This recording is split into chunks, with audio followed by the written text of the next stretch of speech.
이스라엘 자손이 애굽 땅을 떠난 지 3개월이 되던 날 그들이 시내 광야에 이르니라. 그들이 르비딤을 떠나 시내 광야에 이르러 그 광야에 장막을 치되 이스라엘이 거기 산 앞에 장막을 치니라. 모세가 하나님 앞에 올라가니 여호와께서 산에서 그를 불러 말씀하시되 너는 이같이 야곱의 집에 말하고 이스라엘 자손들에게 말하라. 내가 애굽 사람에게 어떻게 행하였음과 내가 어떻게 독수리 날개로 너희를 업어 내게로 인도하였음을 너희가 보았느니라. 세계가 다 내게 속하였나니 너희가 내 말을 잘 듣고 내 언약을 지키면 너희는 모든 민족 중에서 내 소유가 되겠고 너희가 내게 대하여 제사장 나라가 되며 거룩한 백성이 되리라. 너는 이 말을 이스라엘 자손에게 전할지니라. 어느 가정에서 있었던 일입니다. 온 가족이 크리스찬인데 형제가 있었습니다. 형님은 예수님을 잘 믿는 사람인데 반해서 이 동생분은 예수님을 믿지 않았습니다. 그리고 명절 때마다 가족들 전체가 크리스찬이기 때문에 모여서 예배를 드리게 되는데 이 동생분은 이 군 장성 출신이거든요.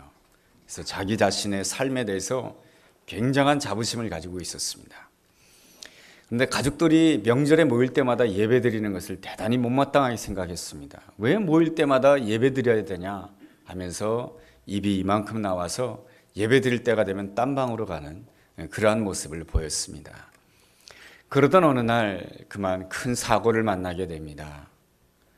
그래서 갑자기 응급실에 실려가게 되고 또 치료를 받게 되는데 다행히도 잘 치료받아서 퇴원하게 되었습니다. 그 후에 가족들이 다시 모이는 명절날이 되었습니다. 지난번 명절과 똑같이 하나님 앞에 예배를 드립니다. 그런데 예배를 드리는데 찬송을 부르는데 이분이 얼마나 큰 목소리로 찬송을 부르는지, 그리고 찬송가 박자에 맞춰서 자기 무릎을 때리면서 큰 목소리로 하나님을 찬양하는 것이었습니다. 모든 가족들이 깜짝 놀랐습니다. 그리고 특별히 형님이 놀랐습니다. 야, 사람이 변하지 않는 줄 알았더니 사람도 이렇게 변하는구나, 이렇게 깨달았다는 것입니다. 너무나도 자랑스러워서 교회 목사님에게 찾아와서 자랑했다는 것입니다. 목사님, 고난이 참 은혜인가 봐요. 내 동생은 절대로 변하지 않을 것 같았는데 그 뻣뻣한 사람이 이제는 아주 흐물흐물해졌다니까요. 이렇게 자랑하는 것이었습니다. 그러자 그 이야기를 듣던 목사님이 이렇게 대답을 합니다. 뻣뻣한 사람이 흐물흐물해지다니요. 그동안 빳빳했던 사람이 정상적인 사람이 되었던 것이죠. 사람들은 별것 아닌 것 가지고 자기를 너무 크게 생각합니다. 자기를 너무 크게 생각하게 되면 교만한 사람이 되고요. 교만한 사람이 되면 아주 뻣뻣한 사람이 되는 것이죠. 그러나 하나님을 만나게 되고 하나님을 만나게 되면 겸손한 사람이 되는 것이고 이 자기를 낮추는 사람이 되는 것이죠. 그리고 열심히 하나님을 찬송한다. 그것이 정상인 것이죠. 피조물이 창조주이신 하나님을 힘있게 찬송하는 것이야말로 가장 정상적인 사람이고 찬송하지 않는 것이 비정상적인 사람이 아닌가요? 이렇게 대답했다는 것입니다. 이어서 그 형님인 집사님께서 또 한 가지를 이야기를 합니다. 제 동생은 평소에 자기 자랑을 엄청나게 많이 했다는 것입니다. 여러분, 군에서 장성 출신이었으니 할 이야기가 얼마나 많이 있겠습니까? 그런데 예수님을 만난 이후로 자기 자랑이 싹 없어졌다라고 하는 것입니다. 그래서 자기 자랑이 없어져서 동생이 초라해질 줄 알았더니 오히려 그의 얼굴을 보니까 더 편안해졌고 더 여유로워졌다라고 말하는 것이었습니다. 참으로 아름다운 모습이며 지극히 정상적인 모습이라고 할 수 있을 것입니다. 인간의 자아의식은 몇 단계를 거치면서 성장하게 됩니다. 첫 번째 단계는 비밀의 단계입니다. 어린아이는 성장하게 되면서 자기만의 비밀을 가지기를 원합니다. 그래서 자기가 보기에 좋은 것이 있으면 그 좋은 것을 자기만 아는 곳에다가 딱 숨겨두게 됩니다. 아무도 모를 것이다라고 생각하는 것이죠. 자기만의 비밀을 굉장히 중요시 여기기 때문에 때로는 거짓말을 하게 됩니다. 다른 사람들이 절대 모를 것이다라고 생각하는 것입니다. 그 다음 단계가 공유 단계인 것입니다. 그래서 내가 알고 있는 그 비밀을 누군가와 공유하기를 원하는 것이죠. 엄마와 친하게 되면은 엄마에게 다가가서 이렇게 말합니다. 엄마만 꼭 알아야 돼 하면서 엄마와 비밀을 공유합니다. 또 성장하면서 친구를 사귀게 되면 자기와 친한 친구에게 자기의 비밀을 공유하게 됩니다. 친구야, 너만 알아야 돼 하면서 이야기를 하면서 너와 나만이 이 비밀을 알고 있다라고 하는 그 사실을 가지고 스스로 이 자랑스럽게 생각하게 됩니다. 그러다가 더 성장하게 되면은 세 번째 단계로서는 개방 단계가 됩니다. 이제는 나와 친한 사람 몇몇 사람만 비밀을 공유하는 것으로 만족하지 않습니다. 이제는 모든 사람들로부터 인정받고 모든 사람들로부터 칭찬받고 싶은 그러한 생각을 가지게 됩니다. 그러다가 다른 사람들로부터 칭찬 대신에 혹 비난을 받거나 다른 사람들로부터 좋은 말 대신에 부정적인 말을 듣게 되면 굉장히 힘들어하는 그러한 단계로 들어가게 됩니다. 이 개방 단계에 들어가게 되었을 때에 사람의 인격이 파탄나기가 쉽습니다. 이 개방 단계로 들어가게 되었을 때에 나라고 하는 정체성을 잃어버리기가 쉽습니다. 왜 그렇습니까?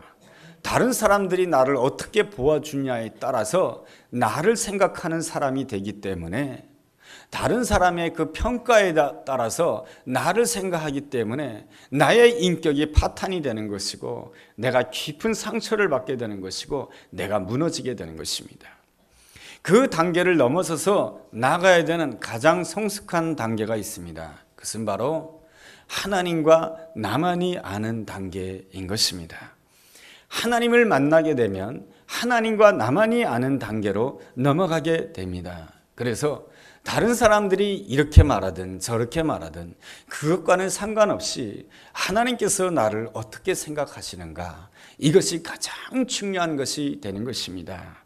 그래서 늘 하나님 앞에서 하나님이 기뻐하는 생각이 무엇일까? 하나님이 기뻐하는 태도가 무엇일까? 하나님이 기뻐하는 말이 무엇일까? 하나님과 나와의 관계가 가장 소중합니다. 이것이 바로 하나님이 원하시는 가장 성숙한 단계라고 할 수 있습니다. 사실 모든 단계는 필요한 것입니다. 자기만의 비밀을 간직해야 될 필요도 있는 것이고요. 또한 친한 사람과 자기의 생각과 자기의 마음을 공유하는 것이 필요합니다. 또한 모든 사람들로부터 칭찬받고 모든 사람들로부터 인정받는 것이 필요합니다. 왜 그렇습니까? 이 사람은 뭡니까? 이 자부심이 있어야 살맛이 나거든요. 그런 점에 있어서 다른 사람의 칭찬도 받아야 되고 인정도 받아야 되고 가까운 사람에게 인정도 받아야 되는 것이죠. 그러나 더 중요한 것은 무엇입니까? 바로 하나님께서 나를 칭찬해 주시고 하나님께서 나를 기뻐해 주시냐, 이것으로만 만족할 수 있는 아름다운 믿음을 가져야 되는 것입니다. 그래야 우리에게 주어진 이 쉽지 않은 이 세상을 넉넉하게 이기면서 하나님과 동행하는 복된 사람이 될 수 있는 줄로 믿습니다. 모세는 출애굽한 다음에 이스라엘 백성들의 제도를 정비하게 됩니다. 이스라엘 백성들의 본래 출발점이 어디였습니까? 노예 생활이 있지 않았습니까? 그들은 무질서했습니다. 그들은 통제를 따르지 않아야 했습니다. 그들은 절제하지 못했습니다. 불평하는 것이 있으면 쉽게 불평하고 원망할 것이 있으면 쉽게 원망합니다. 그들은 책임을 지지 않아요. 노예니까 말이죠. 노예가 무슨 책임을 집니까? 주인이 책임을 지는 것이죠. 그런 점에 있어서 이스라엘 백성들의 그 출발점이라고 하는 것은 너무나도 연약한 출발점이었던 것입니다. 그래서 이 모세가 이스라엘 백성들을 출애굽시킨 다음에 제일 먼저 했던 것이 제도를 정비하는 것이었습니다. 누구의 조언을 통해서 제도를 정비하게 됩니까? 장인이었던 이드로를 통하여서 중간급 지도자를 세우면서 제도를 만들게 되고 질서를 세우게 됩니다. 그 다음에 모세가 이스라엘 백성들을 이끌고 어디로 가냐 하면은 시내산으로 가게 됩니다. 외적인 그 조직도 중요하지만은 더 중요했던 것이 무엇이냐면 이스라엘 백성들이 하나가 되고 하나님의 영광 돌리는 아름다운 백성이 되기 위하여서는 이스라엘 백성들에게 꿈이 있어야 되고 이스라엘 백성들에게 하나님이 원하는 정신이 있어야 되는 것입니다. 그래야만이 이스라엘 백성들이 하나가 될 수가 있는 것이죠. 그래서 모세는 이스라엘 백성들을 어디로 데려가냐 하면 시내산으로 데려갑니다. 이 시내산은 어떠한 곳입니까? 바로 모세가 양을 치다가 가시떨기 나무 가운데 여호와 하나님을 만난 자리가 바로 시내산인 것이죠. 그래서 모세는 기대합니다. 이스라엘 백성들이 내가 시내산에서 하나님을 만났듯이 이스라엘 백성들도 이 시내산에서 하나님을 만나는 놀라운 사건을 경험하기를 원했던 것입니다. 하나님께서는 시내산에서 이스라엘 백성들에게 무엇을 주기를 원했을까요? 언약을 주기를 원했던 것입니다. 그래서 이스라엘 백성들이 하나님이 주신 그 언약에 충실함으로 인하여서 하나님과 동행할 수 있는 아름다운 사람으로 영원토록 하나님과 동행하는 그러한 그러한 이스라엘 백성들이 되기를 원했던 것입니다. 여러분, 아름다운 사람이랑 같이 간다라고 하는 거 기분 좋은 일 아닙니까? 소중한 사람이랑 같이 여행을 한다라고 하는 것은 놀라운 일 아니겠습니까? 무엇을 먹느냐, 어디를 여행하느냐, 그것보다는 더 중요한 것은 소중한 사람과 함께 먹는 것이 중요한 것이고 아름다운 사람과 함께 여행하는 것이 기쁜 일 아니겠습니까? 우리에게 가장 소중하신 하나님, 우리에게 너무나도 아름다우신 그 하나님과 함께 동행한다라고 한다면 그것이야말로 우리 인생의 가장 큰 은혜요, 가장 큰 축복인 줄로 믿습니다. 어떤 성경학자는 이렇게 말합니다. 출애굽의 사건이 사랑하는 여자를 구출해내는 사건이라고 한다면 시내산 사건은 구출해낸 사랑하는 여인과 결혼하는 것이 바로 시내산 사건이라고 하는 것입니다. 어제도 결혼 주례를 하였지만은 남자와 여자가 결혼을 하게 되면 무엇을 하게 됩니까? 서약을 하게 되죠. 약속을 하게 되죠. 건강할 때나 병약할 때나 좋은 일이 있을 때나 힘든 일이 있을 때나 부부의 의의를 굳게 지키기로 약속하십니까? 서약하십니까? 예, 그렇게 하겠습니다. 건강할 때도 병약할 때도 좋을 때도 힘들 때도 부부간의 아름다운 관계를 잘 지키겠습니다. 이 약속에 따라서 부부가 함께 동행하는 것이죠. 그래서 어려운 일이 있어도 함께 동행하는 것이고요. 좋은 일이 있어도 함께 동행하는 것이고요. 그런 것이 바로 결혼의 아름다운 모습 아니겠습니까? 그러한 점에 있어서 신앙생활이라고 하는 것은 무엇입니까? 하나님의 언약을 기준으로 하나님과 동행하는 것입니다. 내 생각과 내 감정으로 신앙생활하는 것은 합당치 않습니다. 이것이 하나님에게서 나왔는가? 이것이 복음의 생각인가? 내가 지금 말하고 있는 것이 복음의 정신에서 나온 말인가? 늘 그것을 생각하면서 하나님과 동행하는 것이 진정한 신앙생활인 것입니다. 그렇다고 한다면 하나님이 기뻐하는 신앙생활을 잘 감당하기 위해서는 어떻게 해야 되겠습니까? 첫째로 언약의 주체이신 하나님을 잘 알아야 되는 것입니다. 하나님을 잘 알게 되었을 때에 아름답게 반응하는 사람이 되는 것이죠. 하나님을 잘 아는 사람은 감사함으로 반응할 줄 아는 사람이고요. 하나님을 잘 아는 사람은 기쁘게 반응할 줄 알고요. 하나님을 잘 아는 사람은 순종함으로 반응하는 자가 되는 것이죠. 여러분, 부부간의 관계가 아름다워지기 위해서는 어떻게 해야 되겠습니까? 반응이 좋아야 되는 것이죠. 아내가 남편의 마음을 잘 알게 되면 멋지게 반응하는 자가 되는 것이죠. 예. 남편이 화를 낸다 할지라도 아유, 저 남편분이 왜 저렇게 화를 낼까 하면서 어떻게 반응하고 있습니까? 지금 부인이 이해하는 마음으로 반응하고 있는 것이죠. 그러나 남편의 마음을 모른다라고 한다면 남편이 화를 내면 왜 화내냐? 그러면서 자기도 똑같이 화내면서 반응해요. 나쁘게 반응할 수밖에 없는 거예요. 여러분, 신앙생활이라고 하는 것은 무엇입니까? 하나님께 좋은 모습으로 반응하는 것입니다. 우리는 하나님을 향해서 어떻게 반응하고 있습니까? 원망으로 반응하고 있습니까? 불평으로 반응하고 있습니까? 혹시 분노로 반응하고 있습니까? 하나님께 잘 반응하기 위해서는 하나님을 잘 알아야 되는 것이죠. 하나님이 어떠한 하나님이십니까? 오늘 성경 출애굽기서 19장 4절에서는 하나님이 이러한 분이다 라고 하는 것을 가르쳐주고 있습니다. 19장 4절에 보면 이러한 말씀이 있습니다. 내가 애굽 사람에게 어떻게 행하였음가? 내가 어떻게 독수리 날개로 너희를 업어 내게로 인도하였음을 너희가 보았느니라. 여기에서 하나님이 어떠한 분인지를 두 가지로 설명해 주고 있습니다. 한 가지는 내가 이스라엘 백성들을 애굽 땅에서 건져내었다라고 하는 것입니다. 여러분, 애굽이라고 하는 나라는 어떠한 나라입니까? 당시에 모세 시대 때는 가장 강성한 나라였습니다. 어느 누구도 애굽에게 대적할 수가 없었던 것이죠. 그 애굽 밑에서 신음하고 있었던 백성들이 바로 이스라엘 백성들이었던 것입니다. 그런데 하나님께서 그 애굽 땅에서 이스라엘 백성들을 구원해내고 계십니다. 어떻게 구원해내고 계십니까? 10가지 재앙으로 구원해내셨던 것이죠. 홍해를 가르심으로 이스라엘 백성들을 구원해내셨던 것이죠. 무엇으로 구원해내셨습니까? 하나님의 초자연적인 기적으로 구원해내신 것이죠. 여러분 삶 앞에 어떠한 난관이 있습니까? 애굽 군대처럼 강력한 힘이 내 앞에 떡 버티고 있습니까?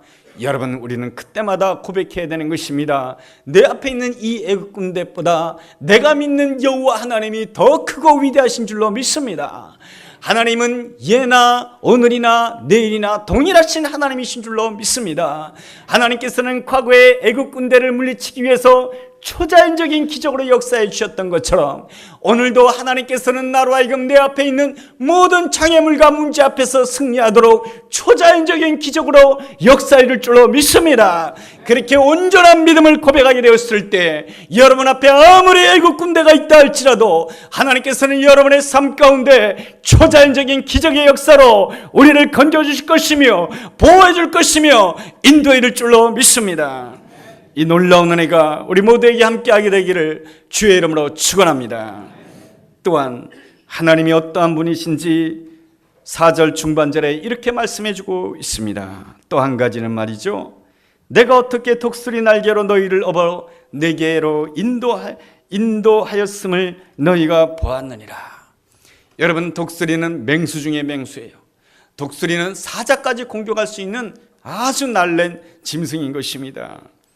그런데 말이죠, 이 독수리가 새끼 독수리를 낳을 때는 꼭 절벽 위에다가 둥지를 틀어서 낳는다라고 합니다.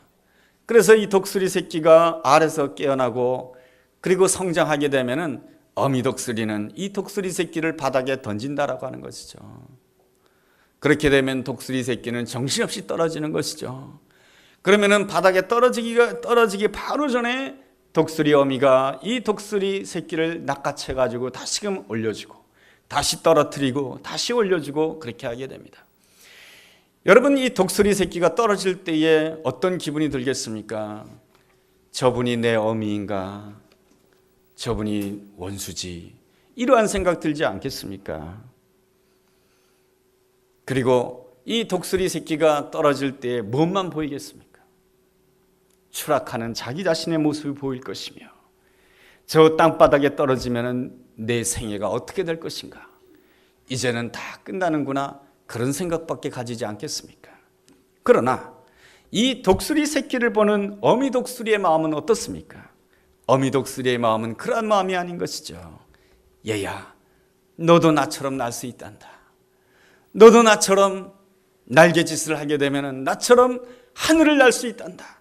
그래서 나와 함께 푸른 창공을 날 수가 있으며 멀리 내다볼 수 있으며 이 세상에서 그 누구보다도 하나님께 영광 돌리며 놀랍게 살 수 있다라고 말하고 있는 것이 바로 어미 독수리의 마음인 것이죠. 그러나 말이죠, 이 독수리 새끼의 마음은 어떻습니까? 나는 준비가 되지 않았어요. 왜냐고요? 어머니 독수리는 날개도 크고 힘도 있어요. 그러나 나는 날개도 작고 힘도 없어요. 나는 준비가 되어 있지 않아요. 여러분, 그러나 우리는 잘 알아야 됩니다. 독수리 새끼가 준비되어 있느냐, 그것보다 더 중요한 것이 있습니다. 어미 독수리가 준비되어 있느냐, 그것이 중요한 것입니다. 어미 독수리가 준비되어 있기 때문에 새끼 독수리를 떨어뜨리는 것입니다. 어미 독수리가 준비되어 있기 때문에 새끼 독수리를 떨어뜨리는 것이고, 새끼 독수리가 바닥에 떨어지지 않고 잡아줄 수 있는 모든 준비가 다 되어 있기 때문에 네가 결단코 넘어진다 할지라도 아주 엎드러지지 아니하는 것은 여호와께서 너를 붙드심이라. 네가 어떠한 상황 가운데 있다 할지라도 내가 너를 보호하고 책임지고 인도할 준비가 되어 있기 때문에 여호와 하나님께서는 우리의 인생을 떨어뜨릴 수가 있는 것이죠. 왜 그렇습니까? 너도 나의 수준처럼 높이 하나님의 수준처럼 생각하고 하나님의 수준처럼 바라보고 하나님의 수준처럼 말함으로 인해서 나와 함께 저 하나님께서 준비해 놓으신 놀라운 푸른 하늘을 함께 날아보지 않겠느냐, 비상하는 존재가 되지 않겠느냐. 이것이 바로 하나님이 우리에게 향하신 아름다운 마음인 것이죠. 그것이 출애굽기서 4장에 나오지 않습니까? 하나님께서 모세를 부르십니다. 왜 하나님께서 모세를 부르시는 것입니까? 그것은 하나님이 이미 모세를 위한 모든 준비를 다 하셨기 때문에 그런 것입니다. 그러나 모세는 이렇게 대답합니다. 나는 준비가 되어 있지 않습니다. 나는 입이 뻣뻣합니다. 나는 말을 할 줄 모릅니다. 이 일을 할 수 있는 사람에게 맡기세요. 저는 못합니다. 그러나 하나님께서는 다 준비가 되어 있었던 것입니다. 모세가 순종하기만 하면 이스라엘 백성들을 이끌어낼 것이며, 모세가 순종하기만 하면 이스라엘 백성들을 하나님께서 예비해 놓으신 적과 꿀을 흐를 땅으로 데리고 갈 모든 준비를 다 끝내신 것입니다. 창세기 17장에 보면은 여호와의 사자가 아브라함에게 찾아옵니다. 아브라함아, 이제부터 너의 이름을 아브라함이라 하지 말라. 이제부터 너의 이름을 아브라함이라고 해라. 너의 이름을 열국의 아비라고 해라. 너의 후손들이 많아지게 될 것이다. 내년 이맘때에 네가 아들을 낳을 것이다. 그러자 아브라함이 이렇게 대답합니다. 웃으면서 제 나이가 100세인데 어떻게 아들을 낳을 수 있겠어요? 나에게는 아무런 준비가 없습니다. 나이 100세에 어떻게 아이를 낳을 준비를 할 수 있습니까? 여러분, 내가 무엇을 준비하느냐? 그것보다 더 중요한 것은 나를 향하신 하나님의 준비가 더 중요한 줄로 믿습니다. 왜 우리가 기도하는 것입니까? 왜 우리가 하나님의 말씀을 듣는 것입니까? 하나님, 나에게 향하신 하나님의 준비가 무엇입니까? 하나님, 우리 상일교회를 향하신 하나님의 준비가 무엇입니까? 하나님, 우리 자녀들을 향하신 하나님의 준비가 무엇입니까? 하나님, 내 이웃을 향한 하나님의 준비가 무엇입니까? 이것을 묻고 내가 응답받기 위해서 하나님 앞에 기도하는 것이며 하나님 앞에 부르짖는 것이며 하나님의 음성을 듣고자 사모하는 것 아니겠습니까? 그러나 우리의 문제가 무엇입니까? 맨날 나의 준비만 보고 실망하고 낙심한다라고 하는 것이 문제인 것입니다. 나의 준비가 안 되었으니 나의 인생에는 좋은 일이 나지 않을 것이라고 생각하고, 나의 자녀를 보니까 나의 자녀가 준비가 되어 있지 않습니다. 실력면으로 준비되어 있지 않습니다. 스펙면으로 준비되어 있지 않습니다. 모든 것에 준비가 되어 있지 아니하니 내 자녀도 그렇게 될 것이다 라고 생각하는 그 모든 생각들이 불신의 생각이며 나의 준비만 생각하는 그러한 믿음 없는 생각인 것입니다.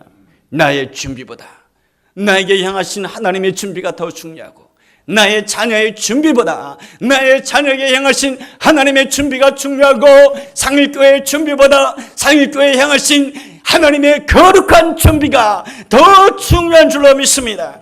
내가 이 하나님의 준비를 알기를 원하는 마음으로 하나님 앞에 부르짖고 하나님 앞에 간구하고 믿음으로 순종한다라고 한다면, 나는 반드시 하나님이 나를 위해서 준비해 놓으신 그 놀라운 은혜를 내가 반드시 누리게 될 줄로 믿습니다. 둘째로, 언약의 대상인 내가 누구인지를 알아야 되는 것입니다. 내가 누구입니까? 5절에 보면 이러한 말씀이 있습니다. 5절 하반절에 보면 너희는 모든 민족 중에서 내 소유가 될 것이다.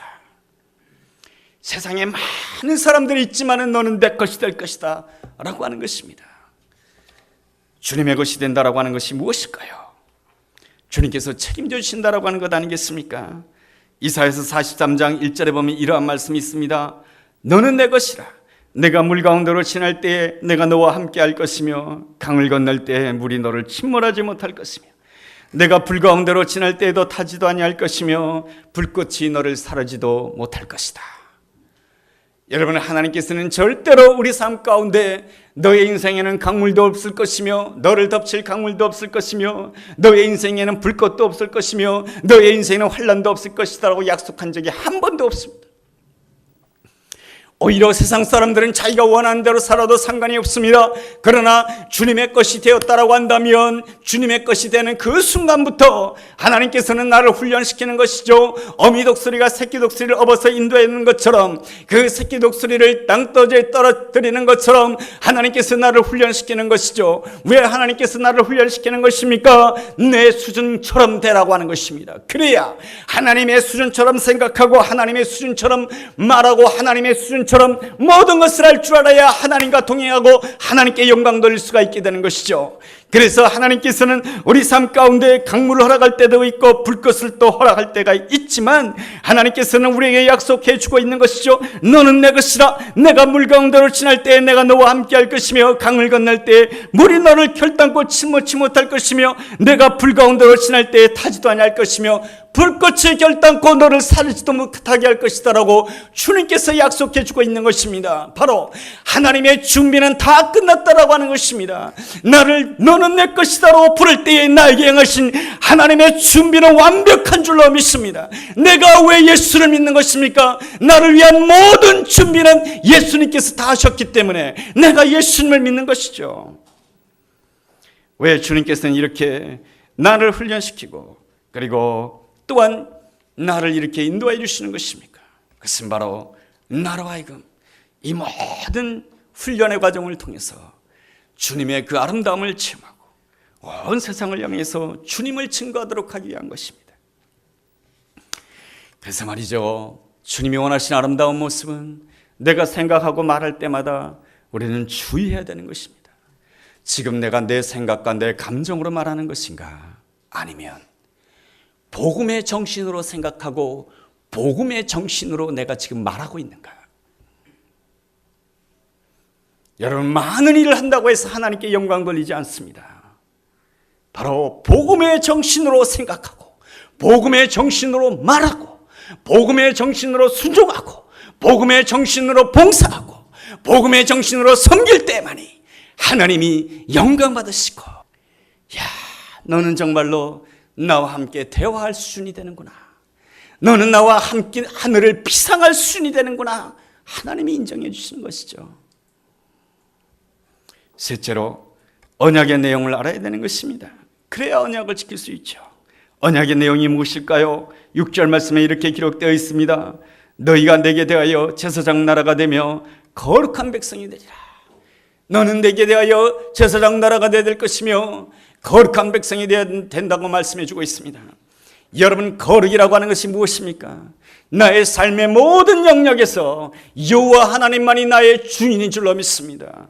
남편과 아내와 사이의 관계 속에서도 내 감정이 중요한 것이 아니에요. 아내와의 관계에서 불편한 관계 속에서도 내 감정이 중요하다고 한다면 내 마음대로 하는 것이죠. 그러나 아내와의 관계 속에서도 내 삶의 주인은 오직 예수님인 줄로 믿습니다. 자녀와의 관계 속에서도 모든 주인은 예수님인 줄로 믿습니다. 성도와의 관계 속에서도 모든 내 삶의 주인은 예수님인 줄로 믿습니다. 여러분, 그럴 때 예수님을 먼저 생각하고 예수님을 먼저 생각하면서 말하고 예수님을 생각하면서 행동을 하게 되었을 때 성경에서는 그러한 인생을 일컬어서 무엇이라고 말하냐면 거룩한 백성이다라고 하는 것입니다. 하나님께서는 우리가 거룩한 백성이 되고자 할 때에 하나님께서는 우리 모두가 다 주님의 은혜 가운데 제사장 나라로서 주님의 사명을 감당하기를 원하시는 것입니다. 여러분, 제사장이란 어떠한 존재입니까? 하나님과 사람 사이의 관계를 잇는 존재가 제사장인 것이죠. 제사장이란 어떠한 존재입니까? 바로 세상 속에 있는 사람들을 세상 밖으로 끌어내어서 하나님께로 인도하는 자가 바로 제사장 아니겠습니까? 그렇다라고 한다면 우리가 세상 안에 있는 사람들을 그 세상 밖으로 끌어내기 위해서는 어떻게 해야 되겠습니까? 하나님의 마음을 표현해 줘야 되는 것이죠. 복음의 정신을 표현해야 되는 것이죠. 자녀들을 말할 때도 복음의 정신을 표현해야 되는 것이고, 누구에게 표현할 때도 복음의 정신을 표현해야 되는 것이며, 하나님의 마음을 표현해야 되는 것입니다. 그럴 때 우리를 보면서 세상 사람들이 뭐라고 이야기를 할 수 있어야 되냐면, 내가 당신을 보니까 내가 예수를 믿고 싶습니다. 내가 당신을 보니까 내가 교회 다니고 싶습니다. 어머니를 보니까 내가 신앙생활을 잘하고 싶습니다. 내가 아버지를 보니까 내가 교회를 다니고 싶습니다. 여러분, 이러한 말을 들을 줄 알아야 바로 주님께서 원하는 제사장 나라로서의 아름다운 사명을 감당할 수가 있는 것이죠. 화란의 여성 코르텐붐이라고 하는 여성이 있었습니다. 이 여성은 독일 나치에 의해서 피해 다니는 유대인을 보호해 주다가 그만 체포되게 됩니다. 그래서 언니와 함께 독일 나치 수용소에 갇히게 됩니다. 그곳에 들어가서 수치를 당하는데 옷을 다 벗겨진 채로, 남자들 나치 병사들 앞에서 옷이 다 벗겨진 채로 성적인 수치감과 모멸감과 폭행을 당하게 됩니다. 언니는 결국 그 수용소에서 죽음을 맞이했습니다. 2차 대전이 끝나고 코르텐붐만 살아서 나오게 됩니다. 그러나 이 코르텐붐은 주님을 만난 사람이기에 세상을 향해서 복음 전전자로 나서게 됩니다.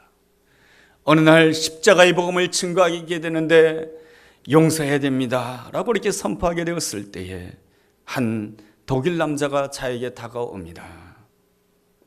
저를 아십니까? 코르텐붐은 놀랐습니다. 왜냐하면 자기에게 성폭행을 했던 그 독일 남자이거든요. 독일 병사이거든요. 너무 놀라서 온 세상이 하얗게 되었습니다. 그러나 그 순간에 주님께서 음성을 들려주십니다. 내가 너를 위하여 죽었단다. 그 주님의 음성을 듣고 이 코르텐붐은 그 독일 병사 출신인 독일 남자를 끌어안아 줍니다. 세상에서는 있을 수 없는 일이죠. 세상에서는 원수를 갚아야죠. 그러나 그것이 바로 주님의 마음이고 하나님의 마음인 것이죠. 예수님께서 죄가 있어서 십자가 지신 것입니까? 예수님께서 못된 짓을 많이 하셨기 때문에 세상 사람들에게 고통을 당하시고 채찍질 맞으시고 수치를 당하신 것입니까? 예수님이 십자가 지시는 것이 하나님의 마음인 것이죠. 하나님의 마음을 표현할 때에 예수님에게는 3일 후에 부활의 기적이 나타나고 온 세상이 감동을 받게 되는, 하나님 앞으로 돌아오게 되는 귀한 역사가 일어난 줄로 믿습니다. 주님은 우리에게 요구하십니다. 독수리 어미가 독수리 새끼를 훈련시키듯이, 여러분, 지금 내가 겪고 있는 고난, 내가 지금 겪고 있는 어려움, 어미 독수리가 마치 새끼 독수리를 절벽 밑으로 떨어뜨리는 것과 같은 하나님의 훈련 과정이 아닐까요? 여러분은 이 상황 속에서 어떻게 반응하고 있습니까? 원망으로 반응하고 있습니까? 분노로 반응하고 있습니까? 오늘 시간을 통하여서 주님, 내가 왜 이렇게 추락해야 되는지 모르지만 내가 말씀에 의지하여 감사함으로 반응합니다. 순종함으로 반응합니다.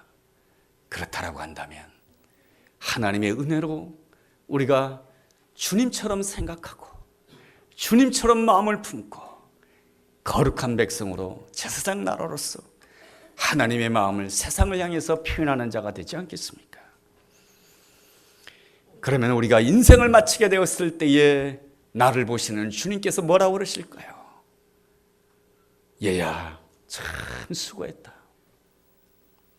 그렇게 힘들고 어려운 순간을 어떻게 견뎠느냐?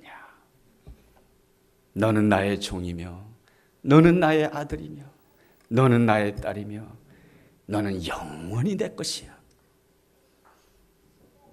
기도하겠습니다. 하나님 아버지, 저희들 본질상 진노의 자녀였으나 이제는 하나님의 자녀가 되었습니다. 하나님의 자녀로서 아버지의 마음이 무엇인지를 깨닫기를 원합니다. 그래야므로 인해서 내 생각, 내 감정보다 하나님의 마음, 하나님의 생각, 하나님의 아름다움을 표현하는 제사장으로 살아가게 하여 주옵소서. 그리함으로 인하여서 우리가 있는 곳마다 복음의 꽃이 피고 열매 맺혀지게 되는 귀한 역사 있게 하여 주옵소서. 예수님의 이름으로 기도했습니다.